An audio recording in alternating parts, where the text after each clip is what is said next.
Assalamualaikum warahmatullahi wabarakatuh. Shalom Swastiastu, Namo Buddhaya, salam kebajikan. Perkenalkan, nama saya Siti Nurhaliza dengan NIM 220701502088. Saya merupakan mahasiswi Fakultas Psikologi Universitas Negeri Makassar. Video ini merupakan tugas mata kuliah Psikologi Bencana dengan topik yaitu Adult Attachment dan Trauma menurut Hazan dan Safer 1987, khususnya membahas tentang Adult Attachment Style dan karakteristiknya. Bayangkan kamu berada di lokasi gempa besar.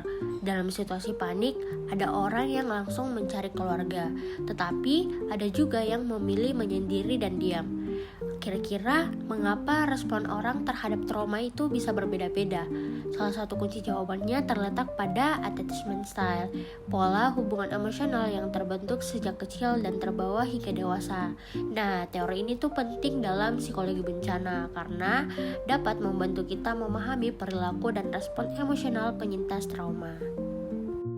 Selanjutnya, penjelasan teori, yaitu latar belakang dan juga tokoh utama. Nah, konsep keterikatan awalnya dikembangkan oleh John Bowlby yang menjelaskan bahwa hubungan emosional antara anak dan pengasuh membentuk dasar rasa aman. Kemudian dikembangkan lagi oleh Hazan dan Safer.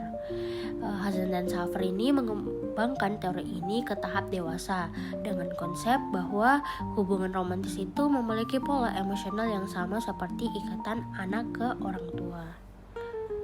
Selanjutnya yaitu konsep kunci teori. Nah, yang pertama itu ada attachment style, yaitu pola khas seseorang dalam menjalin dan mempertahankan hubungan emosional. Yang kedua ada adult attachment, yaitu menurut Hazan dan Safer. Nah, Hazan dan Safer mengadaptasi 3, kemudian 4 gaya utama. Yang pertama ada secure, yaitu nyaman dengan kedekatan, mampu mengandalkan dan diandalkan orang lain. Yang kedua ada anxious preoccupied, yaitu takut ditinggalkan, mencari kepastian berlebihan. Yang ketiga itu ada dismissive avoidant, yaitu seseorang dengan dismissive avoidant yaitu menghindari keintiman dan lebih suka mandiri. Dan yang terakhir yaitu fearful avoidant, yaitu orang dengan fearful avoidant itu ingin dekat tetapi takut disakiti, sering muncul pada individu dengan riwayat trauma. Selanjutnya yaitu 4 gaya keterikatan. Yang pertama yaitu secure. Jadi orang dengan secure attachment lebih mudah mencari dukungan sosial setelah bencana. Yang kedua ada anxious preoccupied, yaitu anxious mungkin panik berlebihan dan butuh validasi terus-menerus. Dan yang ketiga yaitu dismissive avoidant. Jadi avoidant cenderung menekan emosi dan menolak bantuan. Dan yang terakhir yaitu fearful avoidant.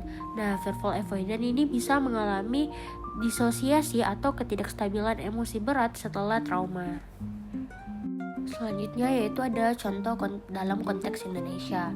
Nah, yang pertama contohnya yaitu kasus gempa dan tsunami Palu pada tahun 2018. Nah, pada kasus ini banyak penyintas kehilangan keluarga dan tempat tinggal.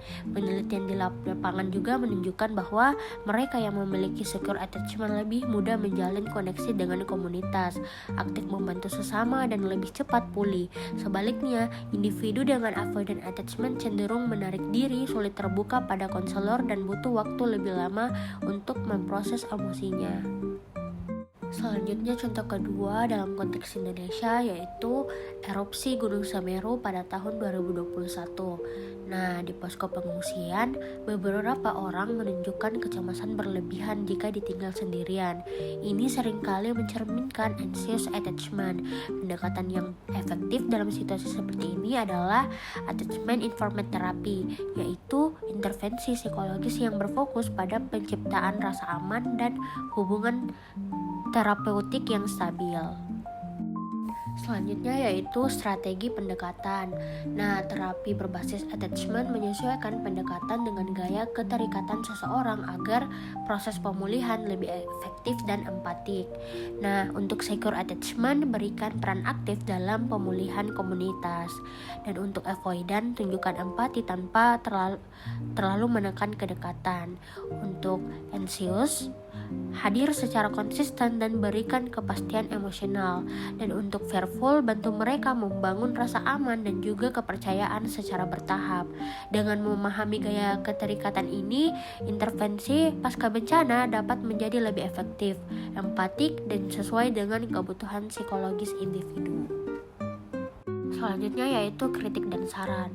Nah, walaupun teori ini telah banyak digunakan dalam berbagai penelitian dan praktik psikologi, terdapat beberapa keterbatasan yang perlu diperhatikan. Pertama yaitu teori Hazan dan Safer awalnya dikembangkan dalam konteks hubungan romantis, sehingga penerapannya pada kasus trauma atau dalam budaya kolektivistik seperti di Indonesia memerlukan penyesuaian. Kedua yaitu penilaian terhadap gaya keterikatan umumnya menggunakan questionnaire self-report yang bergantung pada persepsi subjektif individu sehingga rentan terhadap bias.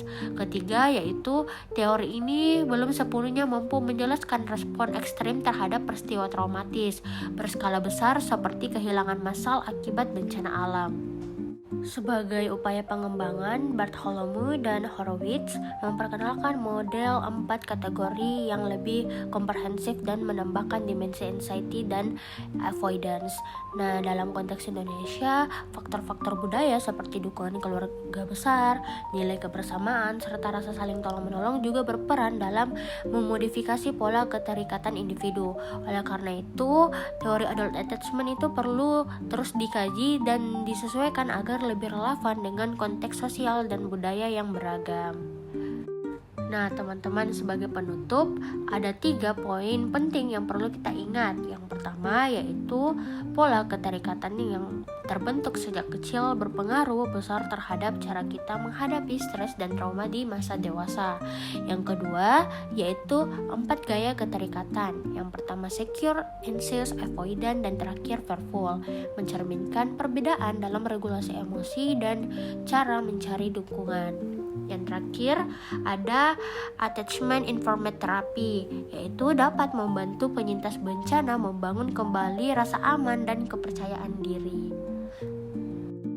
Kemudian untuk refleksi, yaitu bagaimana gaya keterikatanmu memengaruhi cara kamu menghadapi stres atau kehilangan.